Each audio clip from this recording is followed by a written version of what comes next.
I'm E.G. Marshall, guardian of the flame that flickers and flares here 7 times each week. The incredibly sophisticated jet crashes. The absolutely safe luxury liner founders. The beautifully engineered bridge collapses. The reason can be picayune, almost paltry. The malfunction of a part that might cost all of 22 cents could destroy a machine worth millions. A simple but undetected mathematical error might insidiously multiply itself to a point where a magnificent structure suddenly becomes a heap of ruin and rubble. Or perhaps what we're talking about is beyond science. Our mystery drama, Fireball, was written especially for the Mystery Theater by Dann and stars Kim Hunter. It is sponsored in part by Buick Motor Division. I'll be back shortly with Act 1.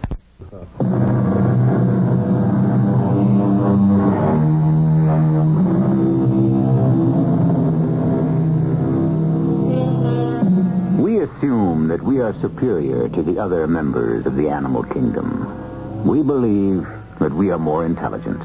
After all, look at what we can do. Certainly, animals can't read, write, build, manufacture. And if they can't, how does it happen that we can? We like to say that man is blessed with a divine spark. If this is true, that can only mean that God, or the gods, speak through us. And our works are expressions of their will. Benjamin Cantwell, or Big Ben, as he is known in industrial and government circles, comes home one evening.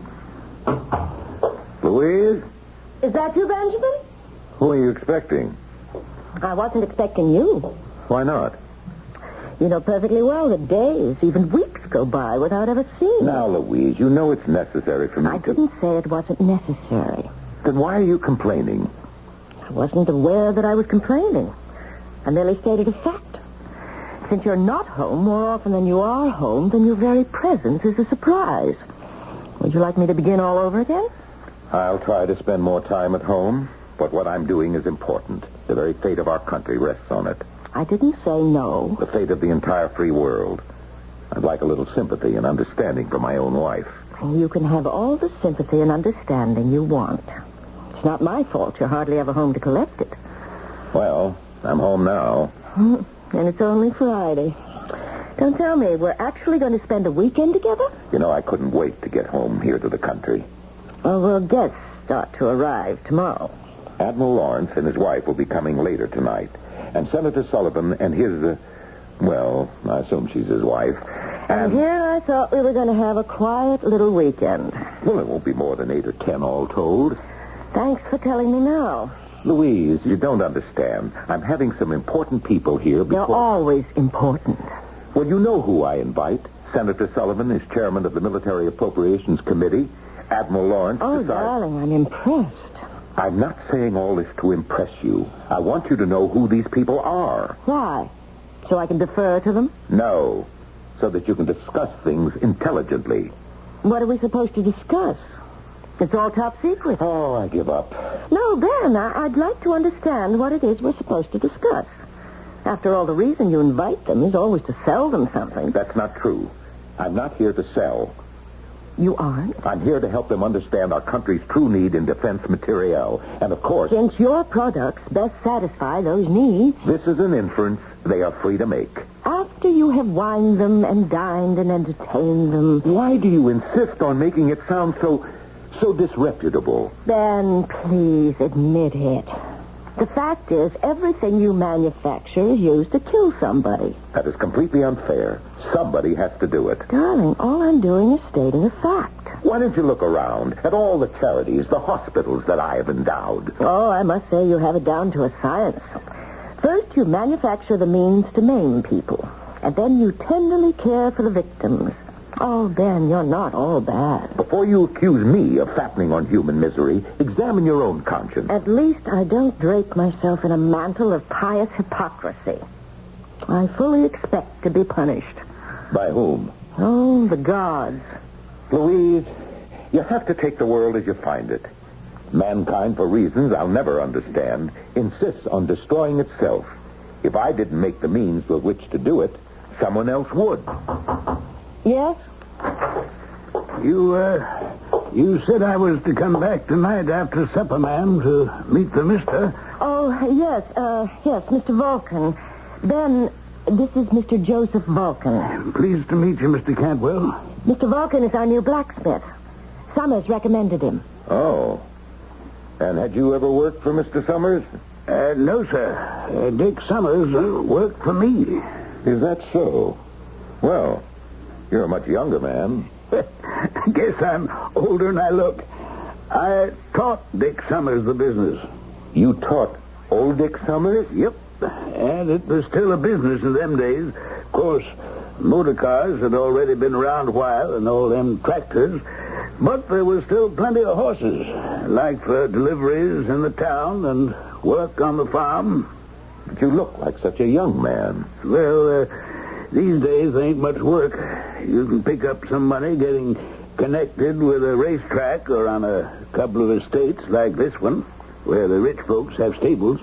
Has my wife already discussed your pay and other arrangements? Yes, sir, Mr. Cantwell, and I find everything satisfactory. Very well. That'll be all. Thank you, Mr. Cantwell.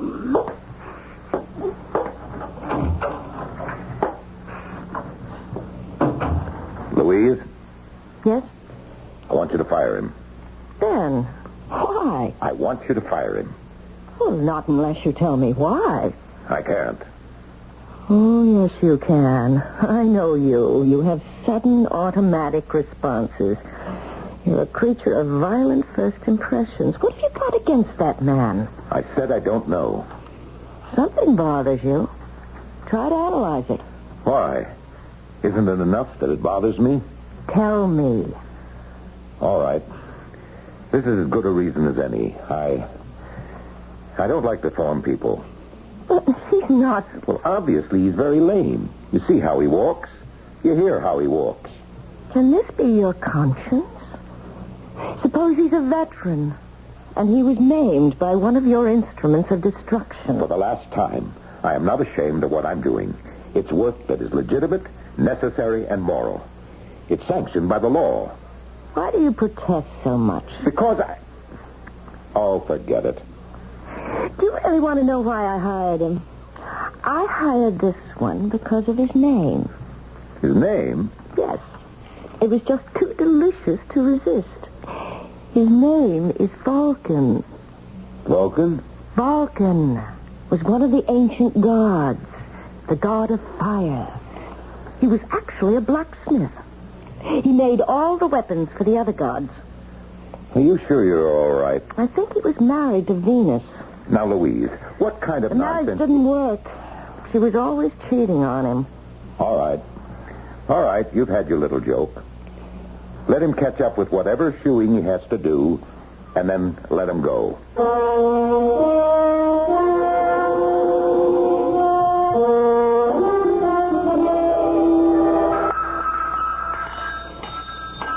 Good morning, Mr. Vulcan. Oh, morning, Miss Cantwell. How long have you been doing this, Mr. Vulcan? Oh, a long time. They've always been smiths. Did you know the ancient god Vulcan was a blacksmith? No, ma'am. I never was much on all them heathen gods. And you never heard of Vulcan? I thought there might be a relationship. No, ma'am. I can't say that I know of any. Mr. Vulcan, may I ask you a question? Well, you go right ahead, ma'am. How did you happen to become lame? Oh, I don't know. You don't? No, ma'am. Oh, I'm sorry. I didn't mean to pry. It's all right, ma'am. Well, I understand my father dropped me when I was a small baby or something like that. Mr. Cantwell, as you may know, has endowed a great many hospitals and medical research centers. Oh, I've made the rounds of all of them, ma'am, and the verdict is this is how I have to be for the rest of my life. Well, if there's a breakthrough somehow, then then you will be able to benefit. We'll see to that. Oh, thank you. I must say, you and Mr. Cantwell are the best folks I ever worked for.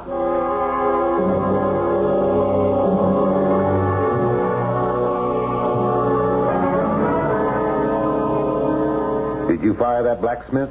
That, what's his name, Vulcan? Joe Vulcan? No. No, but I thought we agreed. We didn't agree. You merely suggested it. But he intrigues me. Why? I told you. He's a blacksmith named Vulcan.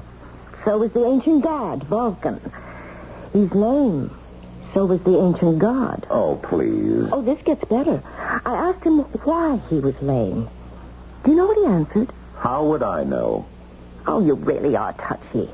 He said when he was an infant, his father had dropped him. Oh, for crying out loud. No, you must listen to this. Vulcan's father, or at least his mother's husband, I'm trying to be delicate about this, was Jupiter. Oh, who cares? His mother gave birth to Vulcan, and Jupiter was so angry that he seized the child and hurled him from Olympus down to the earth below. And that's why Vulcan became lame. Do you see the similarities? What I don't see is what you're really driving at. Well, they say the ancient gods would, from time to time, visit the earth, disguised as mortals. Are you trying to tell me that this silly-looking oaf that is employed in our stables is actually an ancient Greek god called Vulcan? His Roman name was Vulcan. His Greek name was Hephaestus. All right. Quit trying to prove how smart you are. Just answer one question. If it's true, what is he doing here working for us, this god of yours? With very few exceptions. A visit from the gods usually meant a great deal of trouble for the people he called on. What kind of trouble? I just hope we never find out. The hard way. Coincidence. And what is Louise's rationale for saying that their latest employee is actually Vulcan, the ancient god of the blacksmiths? Well, you heard it. And it's all circumstantial evidence. And you know what the philosopher said about that, don't you? Some circumstantial evidence is very strong, like when you find a trout in the milk. What will we find in Act 2?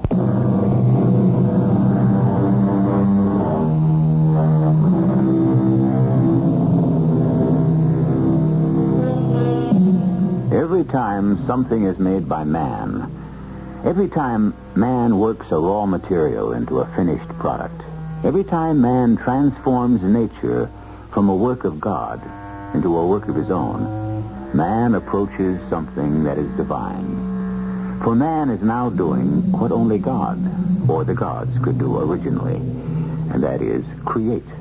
However, sometimes man being man, and nothing really more, lets all of this creativity get out of hand. I thought the weekend went rather well. Did you? And I must compliment you, Louise. You were a superb hostess. Tell me, did you sell the fireball? What did you say? I said, did you sell the fireball? Don't ever mention that word. Nowhere, to no one. It's top secret. Really? How did you find out? How did I find out? There were these papers lying on top of the dresser. Oh. Well, that's inexcusable. You have to read those papers somewhere. If I'm that absent-minded, it means I'd better not take papers home anymore. Besides, you talk in your sleep. Then I'll have to sleep alone. No sacrifice is too great to make for your country. Tell me, what did you learn about that weapon whose name you must never mention? That it's called unmentionable because you merely hang it in the sky over an enemy city and poof, the whole place is burned to cinders in minutes. Louise, you must never breathe a single... I suppose you're proud of yourself, aren't you? Louise, I will not get into this argument again. Would you rather other countries had it and we didn't? Oh, why don't we chuck the whole thing, Ben, and just enjoy life from now on? It's easy enough for you to say that, but I have responsibilities. You are now going to give me what I have classified as speech number 16B. Louise, listen to me. We have just developed the thing in the lab. If it's so hush-hush, and I know too much now, why tell me more? I have to tell someone. We can do it. We can make this thing, but we don't know why. What do you mean? You don't know why? We don't know why it should work. All we know is we can make it. So what's the problem? Well, there isn't any problem. Then why do you sound so upset? Because I feel maybe we shouldn't turn this thing out. This time we may have blundered into something that's more than just a discovery. This thing is part of the process of how matter itself was created. It's almost something beyond the capability of human understanding. Then drop it. Drop it? Yes. Put a stop to the project. Forget it ever existed. You're crazy. I'm crazy? Did you hear what you were just telling me? Well, sometimes I just have to talk. But you never spoke like that before. Maybe it's because I had a crazy dream. Aren't you the one who says you never dream? In the ordinary way, I don't. It's your fault. You have a dream, and it's my fault. Yes, because you've been filling my head with that nonsense. What nonsense? About Vulcan. What are you talking about? You know, Vulcan, the ancient god of fire. Ah, I see. I'm to blame. Well, aren't you? No. And I can prove it. When you saw Joe Vulcan, for the very first time, you instinctively reacted against him, before you even knew who he was. Well? Well, as some people, you dislike at sight. That's all. You didn't need me to be afraid of him. I'm not afraid of him. I just don't like him. And I insist that you fire him. Well, if that's how you feel about it, why don't you just go down to the stables and fire him yourself? All right, I will.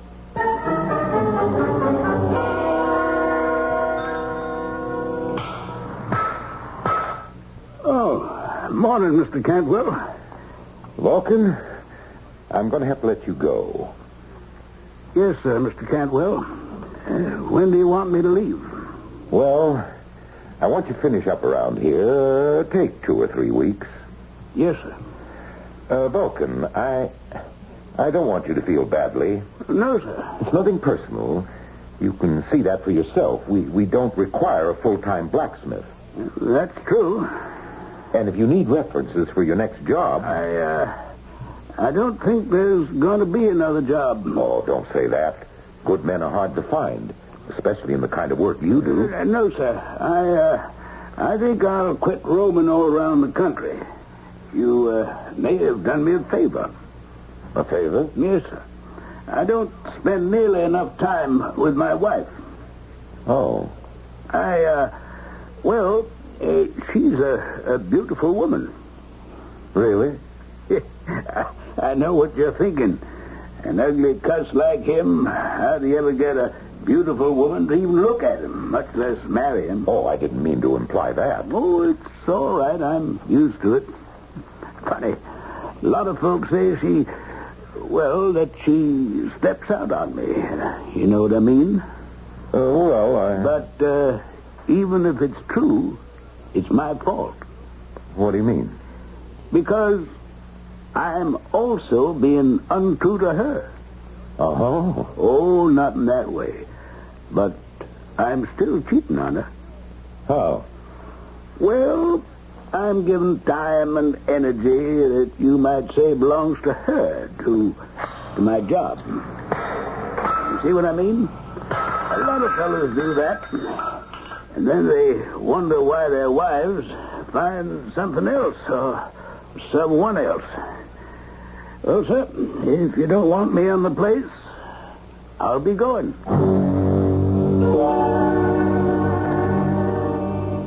So you did it. It's economically unfeasible to have a full-time blacksmith. The real reason you fired him is because you're afraid of him. Afraid? Louise, have you ever had a conversation with this man? Of course. I've spoken to him. I mean a sustained conversation. Well, This is the most frightened, timid milquetoast. He's quiet, I'll admit that. And you thought he was one of the ancient gods? I said it was possible. Never. They were men. I mean, beings of strength. He's so ineffectual. I'll tell you what would amuse you. He said, maybe being fired wouldn't be the worst thing. It would give him more time to spend with his wife. Why, isn't that a sensible statement? And it turns out he has a beautiful wife.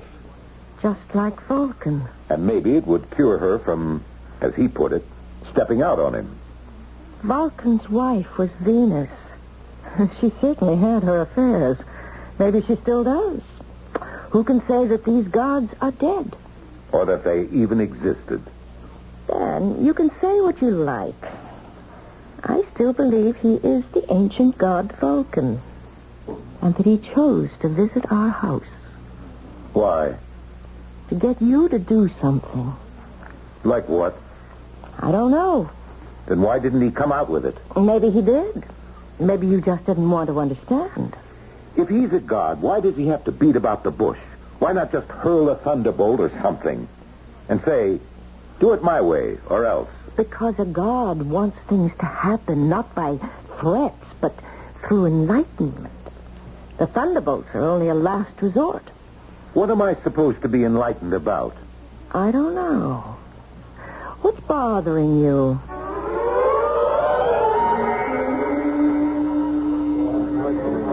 Hello, Senator. Sit down. Morning, Ben. I'm sorry to be late. Oh, it's all right. Our starting time is whenever we decide to show up at the first tee. Oh, shall we order? No, I'm on the diet. Say, that's a pretty big spread on you in the Post. I was afraid of that. They go all the way back to the 30s to find a phrase to describe me. Merchant of death. Actually, it's a rather philosophical article. Philosophy in the Post? Well, as a matter of fact, the writer calls you Vulcan. Vulcan? Yeah, you know, the ancient god of fire. Where does he come off with? Well, he calls you the modern god of fire. You must admit there's a basis for it. A basis? Well, you're perfecting a thing for us, and it's almost supernatural. Is this Senator Sullivan talking? Oh, come on, Dan. Whatever happened to your sense of humor? I'm too busy to have one. They even write that you run the risk of being punished for hubris. You just lost me. Oh, well, hubris is a kind of defiance of the gods. You know, by taking unto oneself one of their attributes, by challenging them in their own speciality. Is that a fact? Oh, yes. There was a girl named Arachne in ancient Greece. Now, she claims she was the finest weaver in the world. This annoyed the goddess Athena no end. I can't believe this conversation. Well, you see, Athena held a distinction for herself. So, poor Arachne, for her hubris, was punished. Now, do you know how? I can't even begin to imagine. She was turned into a spider. Am I going to be turned into a spider, too? Well, you haven't annoyed Athena. Your problem is with Vulcan. No, I see. And since you've set yourself up as a master of fire, he just might decide to have at you that way. Need I tell you, I am terrified. Oh, and also on a personal level, you may have affronted him. What did I do now? Now, he was married to the most beautiful of all women, Venus, and your wife... Oh, come on. She's a good-looking woman, but... No, don't say that. Louise is beautiful. You know what I think? You're trying to psych me. You have to have an edge, but it won't do any good, Senator. I'll still beat you on the course today.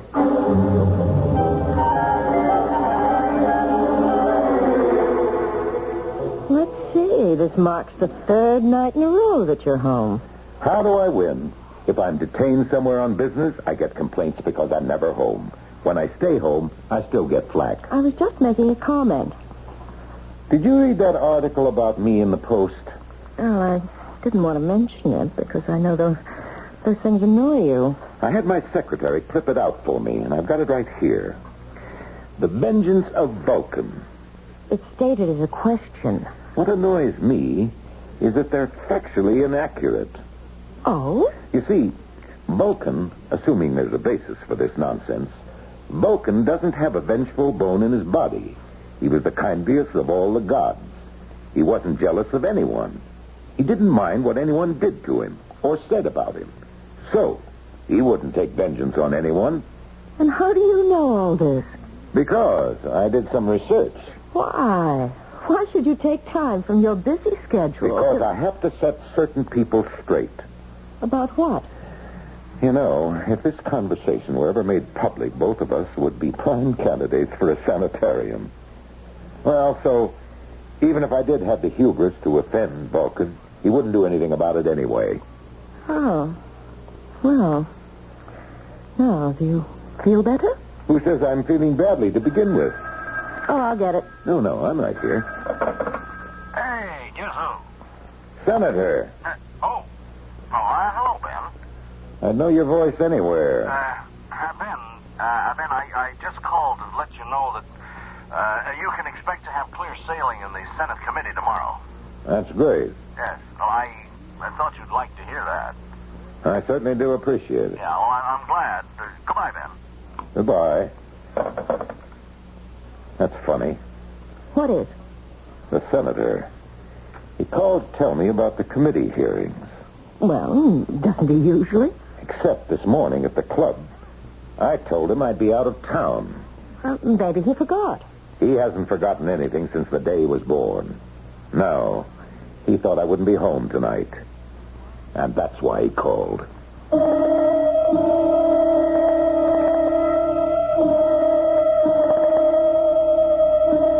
Well, a kind of light begins to dawn in the eyes of Big Ben Cantwell, tycoon extraordinary.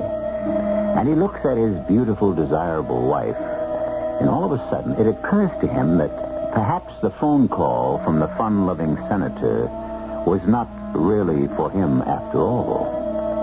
This little cloud will assume larger proportions when I return shortly with Act 3.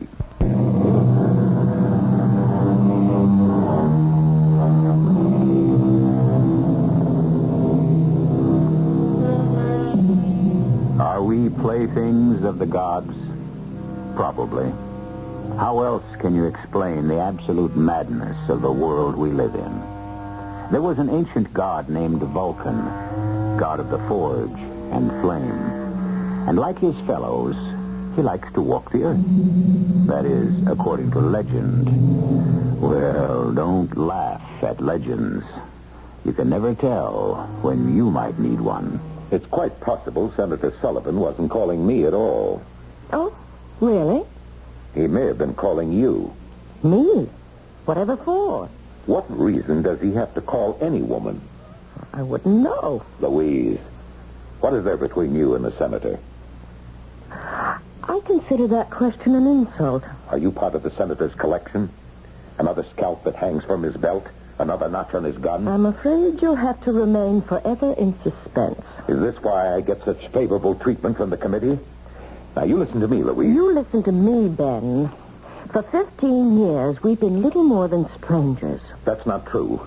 How often have we seen each other? I've been busy. And I've been busy, too. With what? With whom? I don't think that's your business. You're my wife, and I'm your husband. It's been a long time since we took those roles seriously. What is there between you and Senator Sullivan? Why don't you ask him? I will.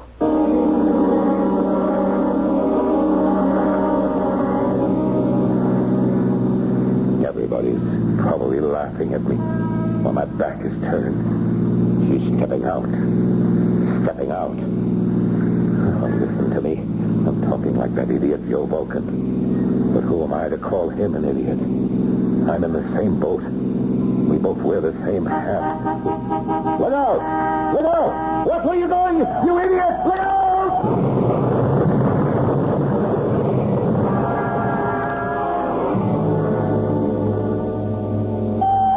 It was a miracle, Louise. A miracle.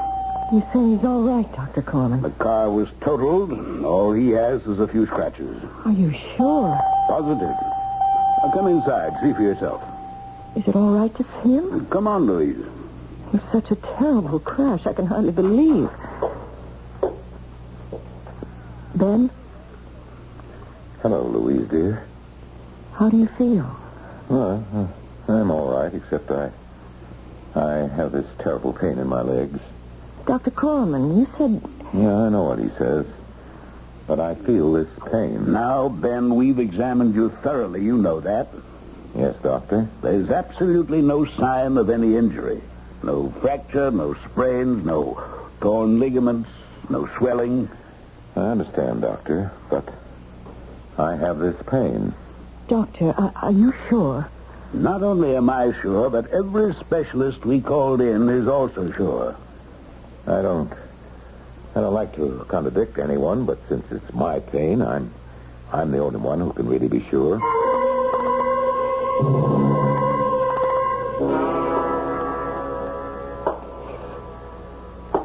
Louise. Ben. I'm home. It was a very busy day. Ben, I think we should have this out. Why do you limp? Why? Well, it should be obvious. My legs hurt. But the doctors say The doctors are simply mistaken. But Ben... I wish I could oblige everyone. I hate to cause anyone distress. Ben, what are you talking about? Yeah, well, it's just that my work itself is so turbulent. It deals with elemental forces that... Well, I like my personal affairs to be calm, peaceful. What has come over you, Ben? I don't know what you're talking about. Nothing's come over me. What kind of a game are you trying to play with me? Game? Look, when you got into your car and you decided to confront Senator Sullivan that night... I don't think we have to talk about that. Oh, we do. I admit that he and I had seen each other a few times, but... Louise, dear, please. I don't wish to discuss this. It isn't necessary. But Ben... If you'll excuse me, Where are you going? To the forge. The forge? Yes, you know, the factory. Don't go. What is it? You called it the forge. Of course. Why? I'll tell you why. Because that's what Vulcan called his workshop. Vulcan? Yes, Vulcan. Now I know what's happened. You actually believe you're Vulcan.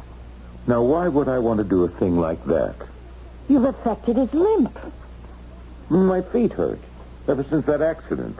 And you can even accept the fact that your wife might be having an affair. Is that who you want to be? Is that what you want to be, Vulcan? Louise, darling, maybe you'd better see Dr. Corman. If you want to be a god, be a Jupiter, an Apollo. You're not well, and I wish I knew what was making you so unhappy. Look, I don't want to be married to Vulcan. Vulcan? Whatever makes you think that? You're married to me. You're married to Ben Cantwell. But you're not Ben Cantwell any longer.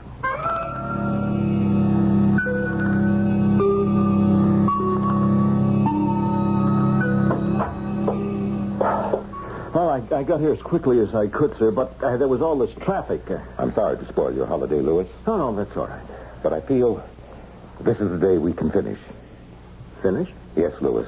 Today, here, now. On Fireball, sir? Is everything set in the firing room? Yes, sir, but... But? What's the problem? Oh, I thought we'd agreed to abandon the project. Why? Because it was really beyond our capability, our human capability to control. The final formula, there is no known mathematics to express it.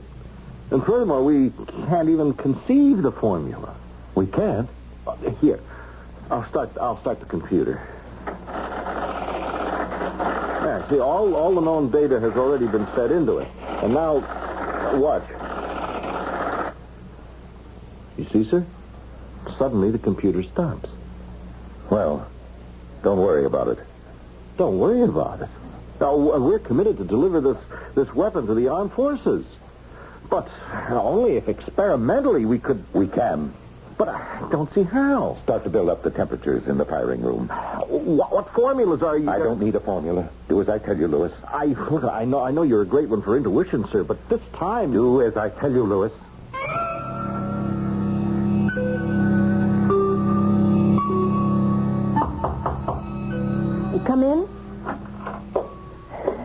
afternoon, Miss Cantwell. Oh, it's you, Mr. Vulcan. Yes, ma'am. Mr. Cantwell said to take a couple of 3 weeks to get all the work done around the stables. Well, it's finished. You're leaving us, are you? Yes, ma'am. Come to say goodbye. Well, good luck, Mr. Vulcan. I wish you the best. Thank you, ma'am. Same to you. Goodbye. Wait. Well, what is it, ma'am? Who are you? Well, I'm just Joe Vulcan. That's not true. You are the god, Vulcan. Who?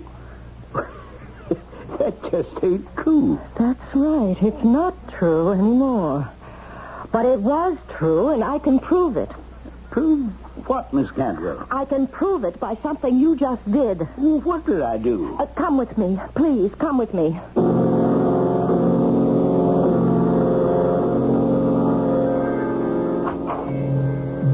Ben. Oh, Louise, dear, huh? How did you get in here? I'm your wife, remember? And Mr. Vulcan, what here? It beats me, sir. She just dragged me here. Ready for firing, sir. Ben, listen to me. Destroy that machine, that device, whatever it is. Darling.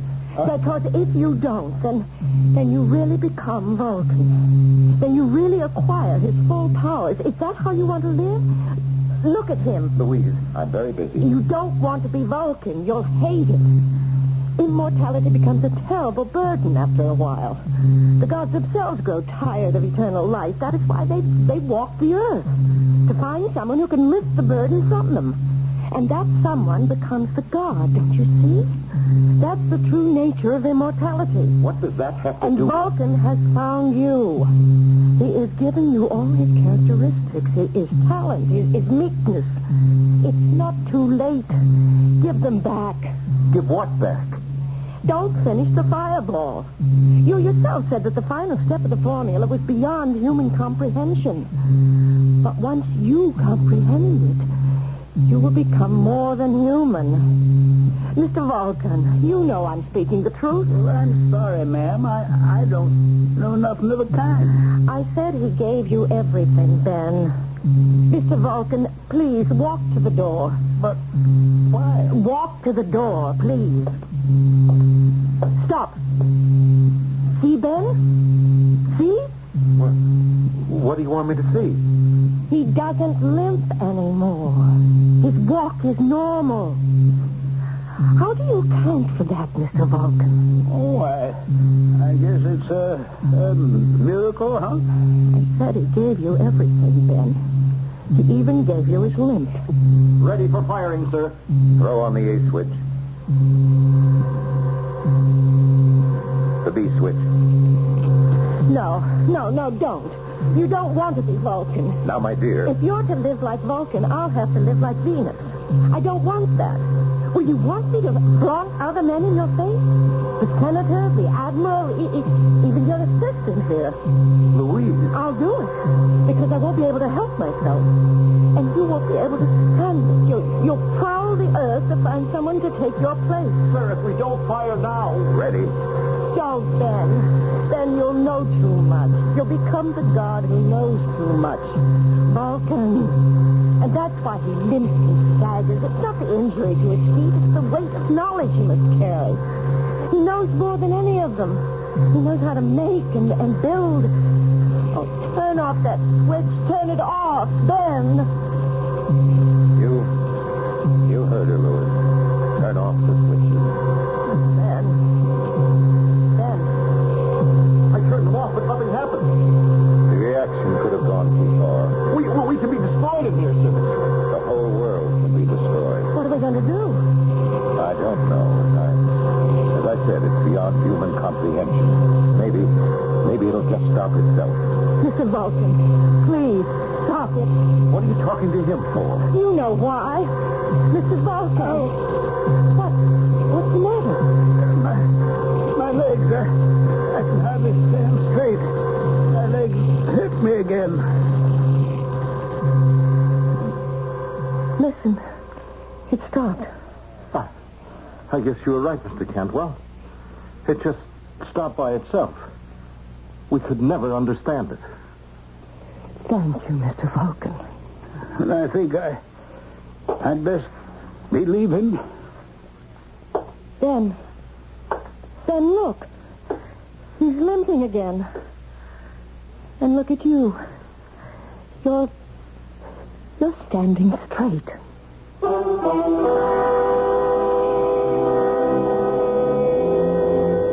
Take it any way you like. Chacun a son goût, as our friends in France would say. Do the gods walk the earth and look for their replacements? Is that what happened to Ben Cantwell? Or was it merely a psychological seizure? Think about it, and I shall return shortly.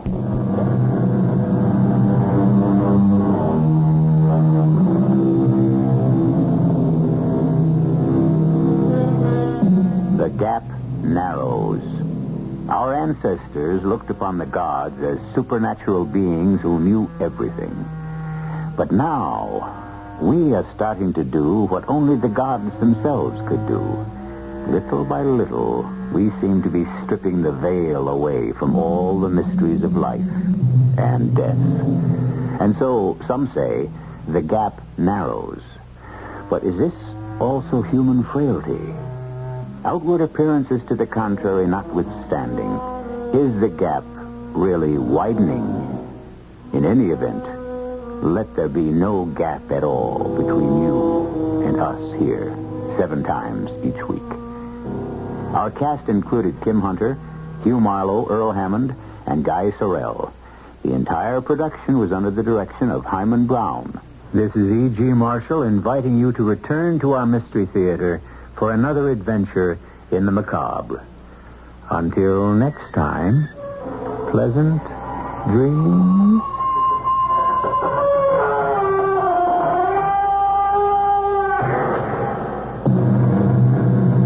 Tonight's Mystery Theater was also brought to you in part by ShopRite Supermarkets, where you get a lot more for a little less. The preceding program was furnished by CBS Radio.